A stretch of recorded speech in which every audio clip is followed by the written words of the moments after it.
मस्जिद अक्सा की कारगुजारी सुनाएंगे। तो आज नहीं सुनाएंगे मस्जिद अक्सा की कारगुजारी, जो कि हर दफ़ा सुनाते हैं और आप हज़रात सुनते रहते हैं मस्जिद अक्सा की कारगुजारी। तो आज मस्जिद अक्सा की कारगुजारी नहीं होगी। अक्सर माशाल्लाह जा चुके हैं और जो नहीं गए हैं अल्लाह ताला तौफीक अता फरमाए, हिम्मत अता फरमाए। मस्जिद अक्सा की जो हमें निगहबानी की तौफीक अता फरमाए। ये भी निगहबानी है ना। अब अगर आप जाते हैं नमाज पढ़ते हैं तो ये भी एक निगहबान बन के जाते हैं, एक चौकीदार बन के जाते हैं। तो अल्लाह ताला मस्जिद अक्सा की भी हिफाजत फरमाए, हम सबको जाने की तौफीक अता फरमाए। हज़रत शिबली रहमतुल्लाह अलैह एक बुजुर्ग गुजरे हैं।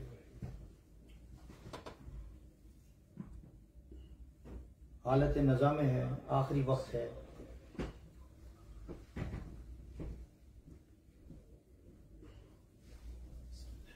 कहा गया कि भाई पानी लाओ, वजू करना है। तो पानी लाया गया, वजू कर लिया उन्होंने। फिर आखिर में याद आया कि मैंने वजू तो किया लेकिन वजू के अंदर जो खिलाल है वो नहीं किया। खिलाल पता है? कोई बताएगा खिलाल किसे कहते हैं? पता नहीं, हम लोग करते भी हैं, अक्सर लोग नहीं करते। खिलाल खिलाल खिलाल खिलाल इसको कहते हैं। दोबारा थोड़ा सा कोई जगह सूख ना जाए, ये खिलाल करना सुन्नत है। कहा कि मैंने खिलाल नहीं किया। आगे हजरत आप तो हालत नज़ा में हैं, बीमार हैं, कमजोर हैं, छोड़ें खिलाल को, छोड़ें, क्या जरूरत है खिलाल। अल्लाह अकबर। एक हमारी कमजोरी नमाज का छोड़ना, फर्ज को छोड़ना। आज तो लोग उम्मत फर्ज को छोड़ रही है। ये सुन्नत की फिक्र कर रहे हैं, कह रहे हैं कि मैं हालत नज़ा में हूं, किस वक्त मेरा दम निकल जाए और मैं अल्लाह रब्बुल इज्जत और हुजूर सल्लल्लाहु अलैहि वसल्लम की खिदमत में पेश हूं और हुजूर की सुन्नत छुटी भी हो मुझसे। मैं इस हालत में हुजूर की सुन्नत छोड़कर अल्लाह रब्बुल इज्जत के सामने और मेरे हुजूर के सामने पेश होना नहीं चाहता। दोबारा वजू किया, दोबारा खिलाल किया और फिर दम निकल गया, अल्लाह के सामने पेश हो गया। ये हमारे अकाबरीन, हमारे बुजुर्गों की इत्तिबा की सुन्नत पर। आदम सुन्नतों को छोड़ देते हैं, नवाफिल को छोड़ देते हैं, फर्ज को छोड़ देते हैं। तो और हम इश्क का दावा करते हैं। कैसे इश्क का दावा कर सकते हैं? कैसे दावा होगा? दावे के लिए दलील भी चाहिए ना। या सिर्फ दलील यही है कि भाई आपने ये हक अदा कर दिया कि रबीउल अव्वल का महीना आया, आपने क्या लगा दिया? झंडियां लगा दी, आपने लाइटें लगा दी। क्या हक अदा इस तरीके से होगा? खुशी मना ली। हुजूर सल्लल्लाहु अलैहि वसल्लम इन चीजों से खुश नहीं होंगे, यकीन करें आप, वल्लाह मैं कह रहा हूं। ये कॉन्सेप्ट को बदलना होगा आपको। इतने साल हो गए, इतने बड़े हो गए, इतना कुछ सीखने का मौके आपके सामने आ गए और अब भी इसी बात पर रहेंगे भाई हम जुलूस निकाल लेंगे तो हम खुश हो जाएंगे, हुजूर सल्लल्लाहु अलैहि वसल्लम खुश हो जाएंगे, झंडियां लगा ली, लाइटें लगा ली तो खुश हो जाएंगे। नहीं, हुजूर अलैहिस्सलातु वस्सलाम को अगर खुश करना है तो उनकी जिंदगी के मुताबिक हमें अपनी जिंदगी गुजारनी है। और ये सबसे मुश्किल काम है। झंडियां लगाना कौन सा मुश्किल काम है? लाइटें लगाना कौन सा मुश्किल काम है? आजकल तो हमारे पाकिस्तान में चोरी की लाइटें लगाते हैं और कहते हैं हम क्या करते हैं, हम क्या करते हैं, खुशी मना रहे हैं। चोरी की लाइटें लगाते हैं, इस पर भी चोरी की लाइटें लगाते हैं। यकीन कीजिए, आप देखें आपके पास तस्वीरें कितनी आती हैं, कुंडे लगे हुए, और हम कहते हैं खुशी मना रहे हैं। भाई किस बात की खुशी मना रहे हो भाई? कुंडे चोरी की लाइट से आप हुजूर की रबीउल अव्वल 12 रबीउल अव्वल हुजूर के पैदाइश के दिन मना रहे हो, तो ये तो सरासर धोखा है। हम तो यहां भी कहते हैं चोरी न करो। अगर हुजूर का अगर नमूना अगर हमें चाहिए, हुजूर की जिंदगी अगर चाहिए तो हमें नमाज पढ़नी होगी।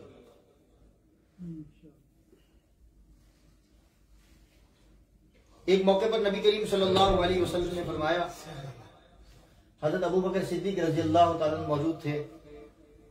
हुजूर सल्लल्लाहु अलैहि वसल्लम ने फरमाया कि मुझे 3 चीजें पसंद है। पहली चीज कौन सी? बताओ ना भाई, आप लगा क्या है? खुशबू। हमें जो खुशबू पसंद है, और खुशबू को अल्लाह तबारक व तआला ने इतना एजाज बख्शा है कि इतने महंगे महंगे परफ्यूम, 150, 200 ये तो कम है यहाँ की जो इंग्लिश परफ्यूम होते हैं, लेकिन जो ऊद है जो लगाते हैं अरब लोग, हिंदुस्तानी जो लोग लगाते हैं, वो अगर आप ये शीशी मैं आपको बताता हूँ ताकि आपको यकीन आ जाए।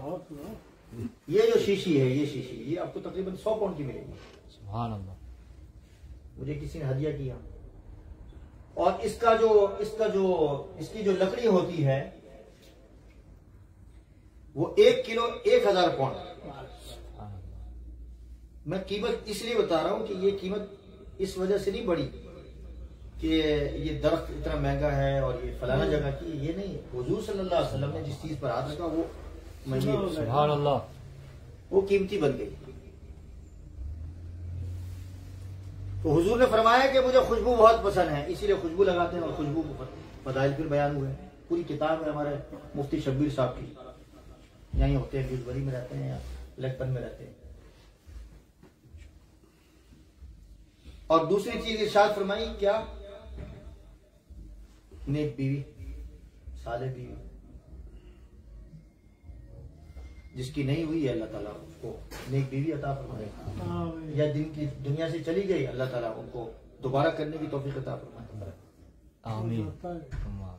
है ना, इसमें क्या हो, दोनों जमा हो जाएंगे। क्या कहें, नेक बीवी मुश्किल है आजकल, ये भी इसलिए वो नहीं कर रहे हैं। नहीं, मिल जाती माशाल्लाह बहुत।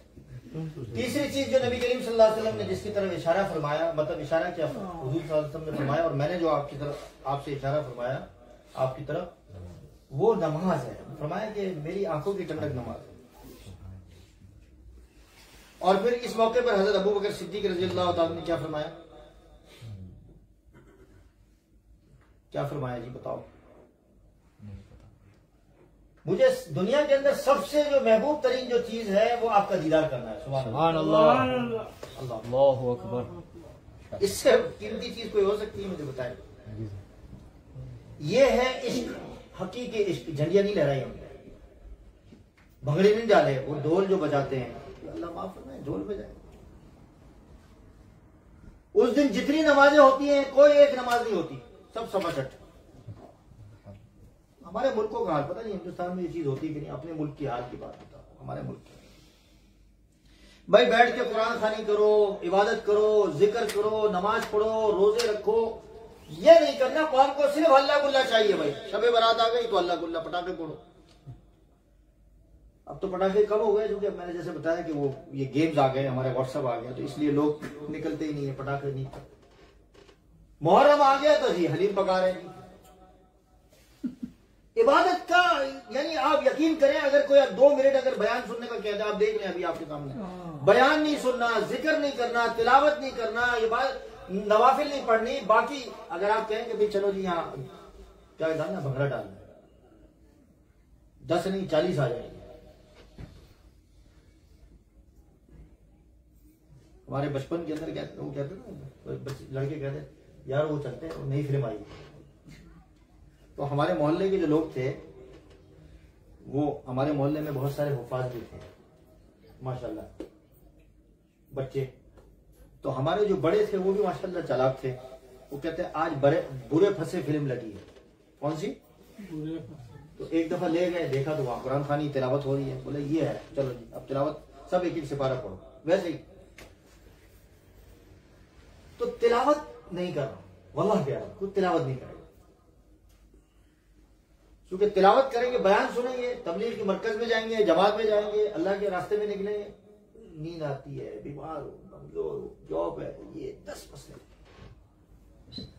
यही बंदा अगर आप बीवी आपकी माजरत के साथ अगर औरतें सुन रही हो, तो बीवी साहिबा अगर कहेंगे ये करना है, तो वो सारी चीजें छोड़कर उसको मैनेज करना करना पड़ेगा उसको। बच्चे कह रहे हैं तो करना पड़ेगा। मैं ये नहीं कह रहा कि ये मसला है, लेकिन बात यह कि हर इंसान मैनेज कर सकता है। बीमारी आ जाए क्या करेगा? मुझे अस्पताल में जाना पड़ेगा, दुकान छोड़नी पड़ेगी आपको। आप कह नहीं मैं तो नहीं जाऊंगा, मेरा बिस्तर ये लगा दो दुकान में, कोई मानेगा? पागल क्या हो? भाई अपनी जरूरतों को अल्लाह के सामने रखो, या अल्लाह हमारी जरूरतें आप पूरी करें, आमीन। अल्लाह रास्ता बनाएगा। सारी जरूरतें सारी अपना जो यानी मोहताजी है वो अल्लाह के सामने, बंदों के सामने ना रखें। अल्लाह आप अपनी जरूरत को पूरा करें। मैंने एक दुआ मांगी मस्जिद अक्सा के लिए, मैं सोच के रखी थी, मैंने कहा भी, लिखा भी, अल्लाह ने पूरी कर दी। बहुत सारी दुआ होती लेकिन एक खास दुआ होती। लोग कहने लगे कि दूसरी शादी की दुआ, मैंने कहा नहीं भाई। लोगों ने फौरन कहा कि नहीं, और भी बहुत सारी इंसान की जिंदगी की बहुत सारी हाजतें होती है, जरूरतें होती है, अल्लाह ने पूरी कर दी, फौरन पूरी कर दी। क्योंकि हदीस में आता है कि जो मस्जिद अक्सा में जो दुआ मांगी गई वो अल्लाह ताला कबूल करता है। सुभान अल्लाह। रोजा रसूल के सामने जो दुआ करता है वो कबूल करता है। बैतुल्लाह में तवाफ के दौरान जो दुआ करता है वो कबूल है। लेकिन मांगने वाले पर है कि अल्लाह के सामने किस तरह मांग रहा है वो। यकीन करें, मेरा तो दिल चाहता है कि मैं इतना कुछ अल्लाह से मांग लूं, लेकिन फिर मैं सोचता हूं कि यार कोई मतलब ना आ जाए। लेकिन बहरहाल जब मांगता हूं मुझे मिलता है। आप मांगे, अपनी जरूरतें मांगे कि मुझे अपने नबी, अपने महबूब और आपके महबूब की जिंदगी के मुताबिक जिंदगी गुजारने की तौफीक दे दे। मांगे, हम सब मांगे मिलकर। मैंने जैसे कहा कि इसको कभी कभार आगे पीछे इंसान होता है, लेकिन फिर कभी पटरी से हटता है, कभी पटरी पे आता है इंसान। अल्लाह ताला उसको एक दफा ऐसा मौका दे देते हैं कि भाई चलो। तो हजरत अबू बकर सिद्दीक ने क्या कहा? सबसे ज्यादा कि दीदार। और दूसरी चीज कहा कि मैं अपना माल आप पर खर्च करना चाहता हूं, बस जो माल मिले आपके लिए होगा, देता रहो। इसको कहते हैं फनाफिर रसूल। अल्लाह अकबर। और तीसरी चीज क्या कहा?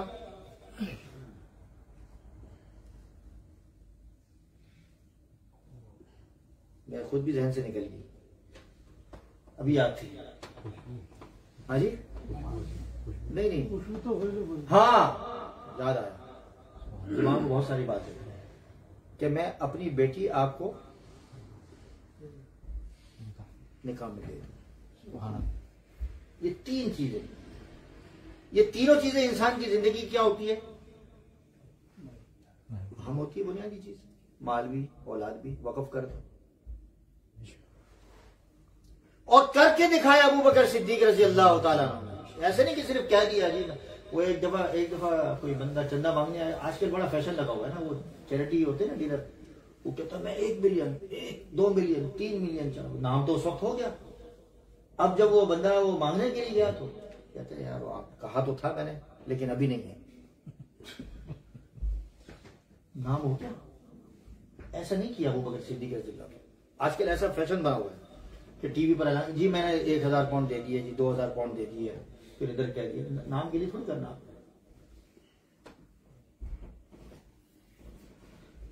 सहाबा बड़े अजीब थे, बड़े अजीब थे। जब हुजूर सल्लल्लाहु अलैहि वसल्लम हुजरा शरीफ में तशरीफ ले जाते, सहाबा निकल जाते ना खामोशी से। अल्लाह, सारे सहाबा ऐसे सर झुका के उस कूचे की तरफ देखते रहते, इंतजार करते रहते, घंटों खड़े रहते। कितने घंटों खड़े रहते हुजूर सल्लल्लाहु अलैहि वसल्लम। ये वो जगह है जहां हुजूर सल्लल्लाहु अलैहि वसल्लम आराम फरमा रहे हैं, आराम फरमा रहे, घंटों खड़े रहते।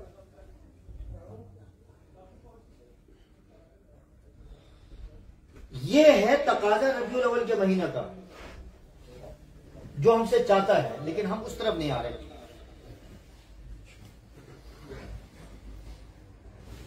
मैं दाढ़ी की बार बार बात करता हूं भाई, दाढ़ी को बढ़ाओ, मुझे कटाओ, ये हुजूर की सुन्नत है। अल्लाह के वास्ते इस चीज को भी कर लें। हम वो चेहरा लेकर जाएं जो हुजूर सल्लल्लाहु अलैहि वसल्लम को पसंद था। आप अभी खुद देख कर आए, इतनी बड़ी बड़ी दाढ़ी वाले, और छोटे छोटे बच्चे टोपियां सर पर रखी हुई। और एक जगह पर हम गए तो हम जहां हजरत मरियम अलैहिस्सलाम की कब्र है तारीखी एतबार से, तो सबको कहा, जिनके सर पर टोपी थी, तो वो चर्च वाले ने कहा कि टोपी उतारो। भाई क्यों उतारे आप? ये हमारा अपना शहर, हम उतार। पहली दफा हुआ, पहले कभी नहीं हुआ ऐसा। यहाँ चर्च में जाते हैं, कभी हमसे नहीं काटते, हालांकि वो खुद टोपी पहनते। औरतों ने दुपट्टा सर पे रखा हुआ था उनकी, और इत्तेफाक से वो जो उस वक्त के जो थे वो पादरी, उन्होंने टोपी उतारी कि आमतौर पर ऐसा होता नहीं, वो खुद टोपी रखते। हमें क्यों कहा, अगर मैं टोपी उतार दे तो सारी उम्मत ने उतार देना था ना। मैंने कहा भाई हम तो नहीं उतार सकते, मैं वापस पलट गए, चलो चलते हैं, बाद में देख लेंगे कब। हुजूर ने फर्क बताया है कि मुसलमानों और इनमें फर्क जो है टोपी का फर्क है। लेकिन आप देखें कितने लोग टोपी पहनते हैं, पता नहीं कहते हैं बाल खराब हो जाएंगे, ये हो जाएगा, वो क्या क्या थक गए। एक टोपी पहनना अजाब हो गया हमारे लिए। टोपी पहनाना तो आसान है हमारे लिए, टोपी पहनना मुश्किल है। एक दूसरे को टोपियां बना रहे हैं जी पैसों के चक्कर के अंदर। पाकिस्तान में भी हो रहा है बहुत, अपनी टोपी दूसरे के सर पर, दूसरे की टोपी तीसरे के सर पर, इस तरह चल रहा है पूरा निजाम पाकिस्तान का। पता नहीं आप नाराज हो रहे होंगे लोग, लेकिन जो हकीकत है वो तो मैं बता रहा हूँ। हमारा दिल दुखता है, सबका दिल दुखता है जो हालत है हमारी। हमारे मुल्क को छोड़ छोड़ कर लोग दूसरे मुल्कों में जा रहे हैं। क्यों जा रहे हैं भाई? यही वजह है कि यहाँ अमन है, इंसाफ है। अपने जो बड़े बड़े मिनिस्टर है लोग भाग भाग के आ रहे हैं, ये रहते हैं, पासपोर्ट बनाए हुए हैं। क्यों बनाए? इसलिए हमारे अपने मुल्क को बनाया था हम लोगों ने, आप लोगों के हाथों में दिया था, और आप लोगों ने ये कर दिया इस मुल्क का। हमने तो नहीं किया, आप मौलवियों पर लगाते हो, मौलवियों ने किया। 70 साल किसने हुकूमत की आज तक? मुझे बताया पाकिस्तान में, आप खुद बैठे, मौलवियों के पास हुकूमत थी। हमारे उलमा के तो हाथ से झंडा लहराया गया, लेकिन फिर वो झंडा लेकर बस वो कह दिया झंडा ले लिया, बाकी काम हमारा है, अब हम जो है मुल्क को चलाएंगे।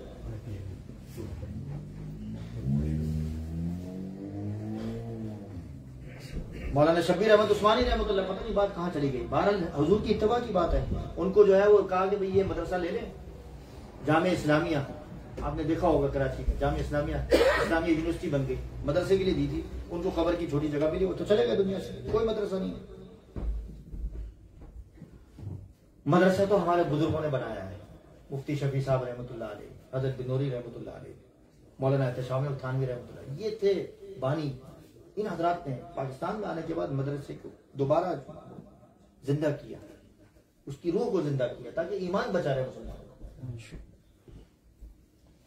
ईमान की तो बात शुरू से हुई नहीं हमारे मुल्क के अंदर, है लिखा हुआ है, स्लोगन तो है हमारा, लेकिन अमली तौर पर, जैसे मैंने कहा ना, सहाबा का अमल क्या था, सहाबा का क्या अमल था। तबूक के मौके पर पहले भी बता चुका हूं एक वाकया, आपको कौन लेके आएगा चंदा, चलो जी लेके आओ, चंदा लेके आओ, चंदा लेके आओ, पैसा लेके आओ, हुजूर ने मांगे लाओ, उमर लेके आ गए, ये लीजिए, आधा सरमाया लाके डाल दिया, कहा कि कुछ छोड़ा है पीछे, कहा जी आधा छोड़ दिया है।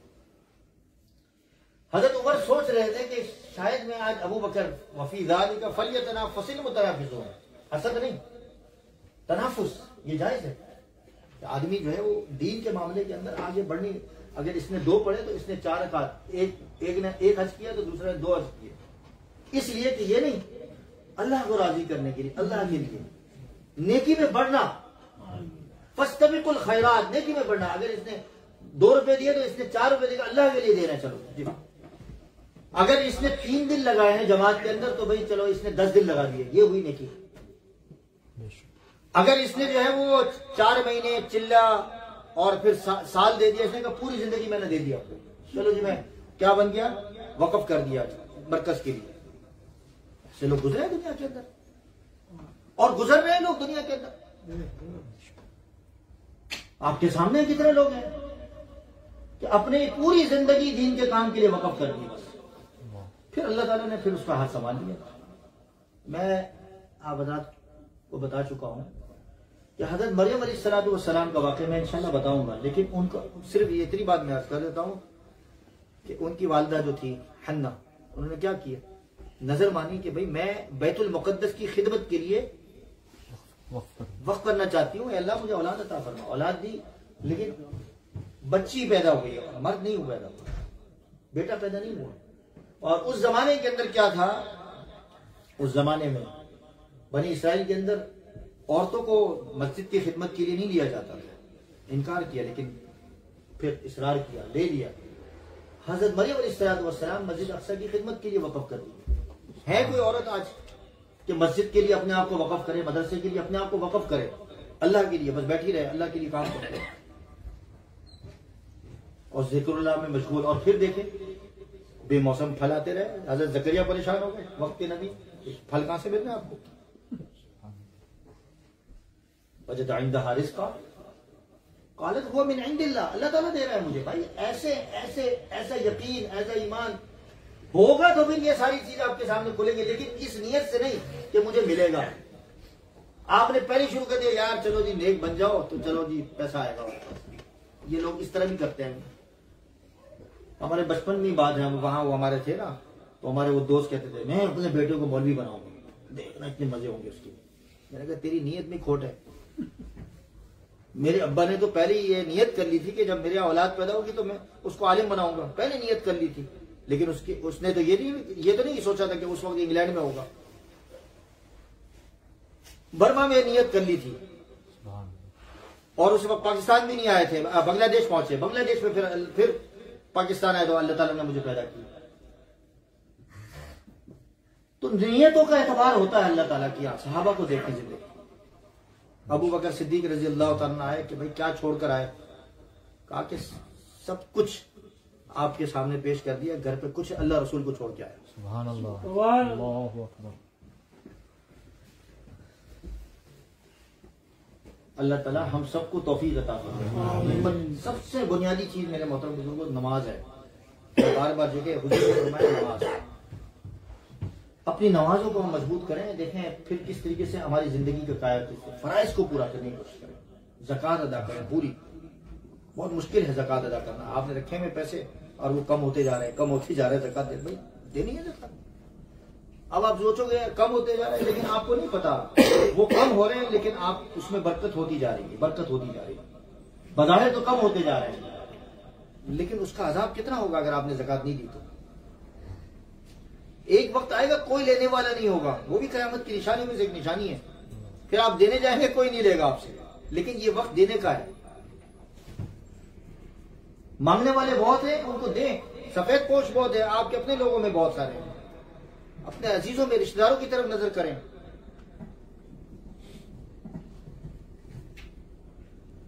अल्लाह,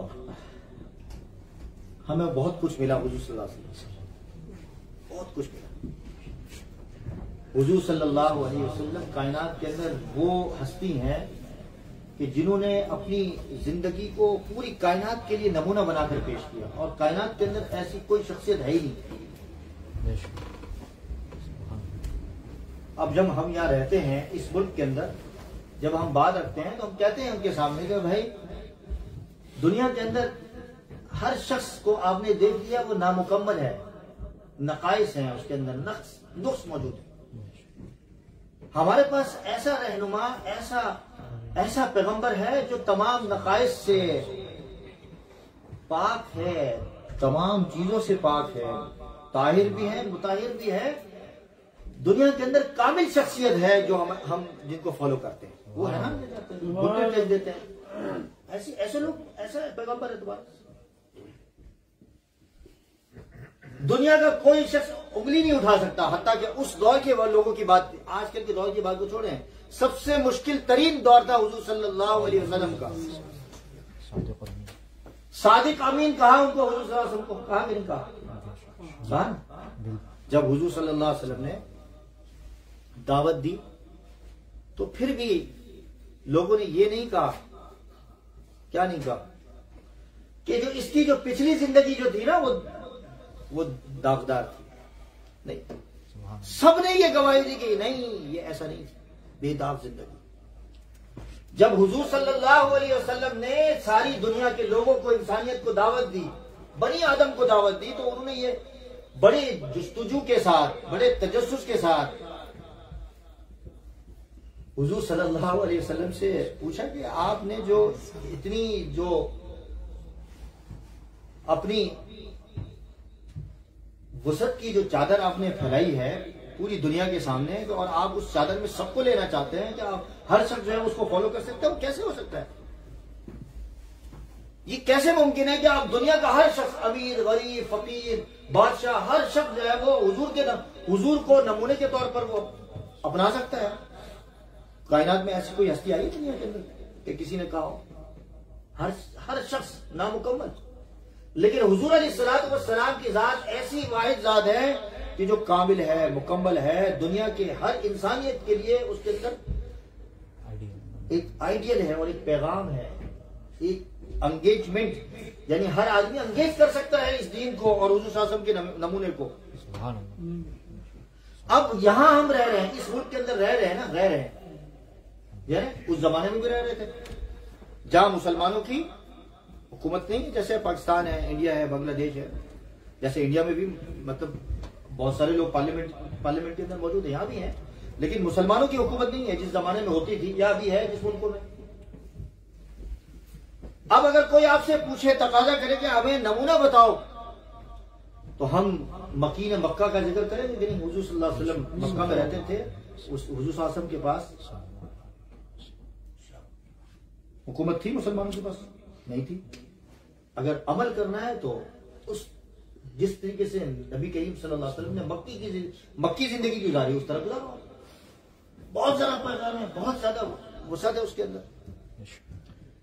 अब जब सियादत थी, क़ियादत थी और वो मनसब था, वो ताज था मुसलमानों के पास, अगर किसी के पास है वो ताज, आज इस दौर के अंदर सियादत क़ियादत है, तो ताजदार मदीना मोहम्मद रसूलुल्लाह सल्लल्लाहु अलैहि वसल्लम को देख लो, वहां किस तरीके से गुजारिश। अगर वो अल्लाह के रास्ते में निकला हुआ है, मिसाल के तौर पर अल्लाह के रास्ते में निकला हुआ है, तो गाजी बदर को देख लो, उसके अंदर मौजूद है। और अगर कोई सुलह का रास्ता अपनाना है मुसलमानों को, तो सुलह हुदैबिया देख लो। और अगर कोई शादीशुदा नहीं है, मिसाल के तौर पर शादीशुदा नहीं है, आप उसकी दो शादीशुदा नहीं है, तो मक्का के वो नौजवान, 25 साल नौजवान मोहम्मद रसूलुल्लाह सल्लल्लाहु अलैहि वसल्लम की जिंदगी को देख लो कि कोई उंगली नहीं उठा सकता, बेदाग जिंदगी। यही तो हुजूर सल्लल्लाहु अलैहि वसल्लम ने पेश किया, लक़द लबिस्तु फीकुम उम्रन मिन क़बली, तुम्हारे सामने मेरी जिंदगी है, बताओ तुम्हारे सामने जिंदगी है, लेकिन किसी ने कोई उंगली नहीं उठाई। उस सफेद चादर पर, जो सफेद चादर हुजूर अलैहिस्सलातु वस्सलाम ने पूरी दुनिया के सामने फैलाई, उस पर कोई धब्बा नहीं दिखा सकता। और अगर कोई शादीशुदा है मिसाल के तौर पर, और शादीशुदा की दो सूरतें ही होती है, या तो किसी की बड़ी उम्र की औरत होती है या छोटी होती है। अगर बड़ी उम्र की औरत को अगर देखना है तो किसको देख लो? हजरत खदीजा कुबरा रज़ी अल्लाह तआला के खामन को देख लो, मोहम्मद रसूलुल्लाह सल्लल्लाहु अलैहि वसल्लम। और अगर कोई छोटी उम्र की लड़की है, छोटी उम्र की है बीवी, तो हजरत आयशा के खामन को देख लो, मोहम्मद रसूलुल्लाह सल्लल्लाहु अलैहि वसल्लम। मतलब जिंदगी के, और फिर अगर ताजिर को देखना है तो मक्का के ताजिर मोहम्मद रसूलुल्लाह सल्लल्लाहु अलैहि वसल्लम को देख लो कि एक औरत जो खदीजा कुबरा रज़ी अल्लाह तआला जो अपने आप को इस तिजारत की वजह से, इस अमानत की वजह से, इस दयानत की वजह से वो अपने आप को हुजूर सल्लल्लाहु अलैहि वसल्लम की गुलामी पेश करने के लिए तैयार हो जाती है। तो दुनिया का कौन सा इंसान ऐसा है जिसके लिए, कौन सा तबका ऐसा है जिसके लिए अल्लाह के नबी मोहम्मद रसूलुल्लाह सल्लल्लाहु अलैहि वसल्लम ने नमूना पेश नहीं किया हो? कायनात के अंदर एक ही हस्ती, एक ही हस्ती, और कोई नहीं है। और तो और हुजूर सल्लल्लाहु अलैहि वसल्लम ने कोई सफा में जब चढ़कर दावत दी, दुनिया के अंदर वाहिद शख्सियत है, दुनिया से जाते हुए ये गवाही दी लोगों से कि मैंने जो अपना मकसद मुझे दिया गया वो मैंने पूरा कर दिया। दुनिया के अंदर कोई बंदा, कोई इंसान ऐसा नहीं आया, नबियों को छोड़कर मैं बात कर रहा हूं, फिर यहां से बात पिक कर लेंगे लोग, अंबिया के अलावा हुजूर सल्लल्लाहु अलैहि वसल्लम की मैं बात कर रहा हूं, कि आम इंसानों की बात कर रहा हूं कि वो अपने मकसद में, अपनी जिंदगी के मकसद में पूरा गया हो। हर इंसान क्या कहता नहीं, वो तो अपने मकसद में पूरा नहीं हो सका, वो थोड़ा सा जिंदा रह जाता तो कर लेता वो काम। जुनैद जमशेद के बारे में देखा, कितना उरूज देखा, फिर आया, फिर डाउन हुआ, फिर उरूज देखा, तो हम कहते हैं यार बेचारा अभी और जी जाता तो क्या होता, कितने लोग उसके साथ चलते।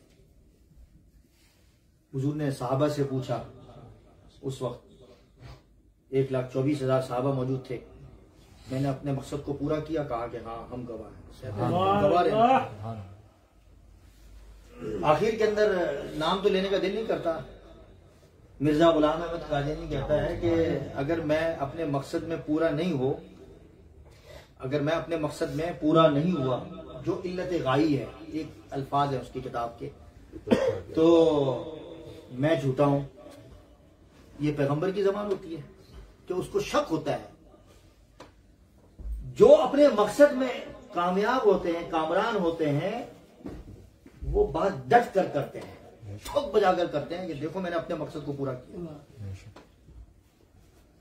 जो जाली होते हैं, जो झूठे होते हैं, उनको शक होता है जी बात कर रहे होते हैं। अल्लाह तबारक व तआला हमें हुजूर अक़दस सल्लल्लाहु अलैहि वसल्लम की पर चलने की तौफीक अता फरमाए। असल ये चीज है जो मैंने अर्ज की।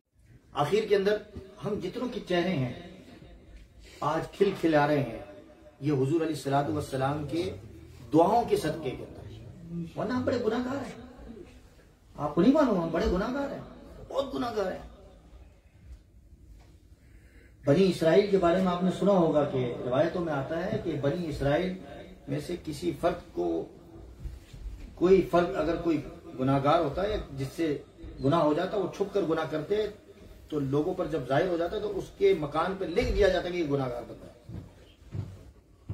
दुनिया के अंदर उसकी रुसवाई होती, दुनिया के अंदर, दुनिया के अंदर छुप कर गुनाह करने वाले की जो सजा होती थी दुनिया के अंदर कि उसके दरवाजे पे ये गुनाहगार बन गया, सारी दुनिया लात बंद। हुजूर सल्लल्लाहु अलैहि वसल्लम ने दुआ फरमाई, या अल्लाह मेरी उम्मत पर रहम फरमा, या अल्लाह मेरी उम्मत पर रहम फरमा, मेरी उम्मत को इज्तिमाई उसकी पकड़ में फरमा, इज्तिमाई पकड़ में फरमा, उन पर अज़ाब मुब्तला ना फरमा।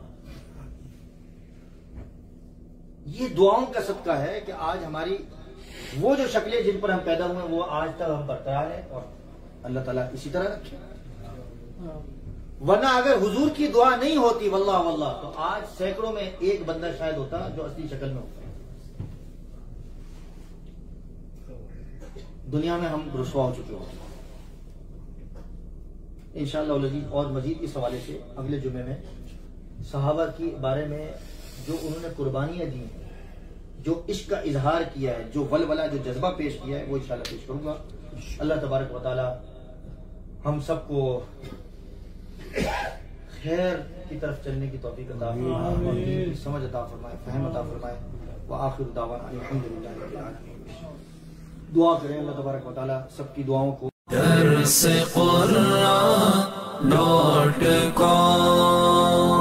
www.darsequran.com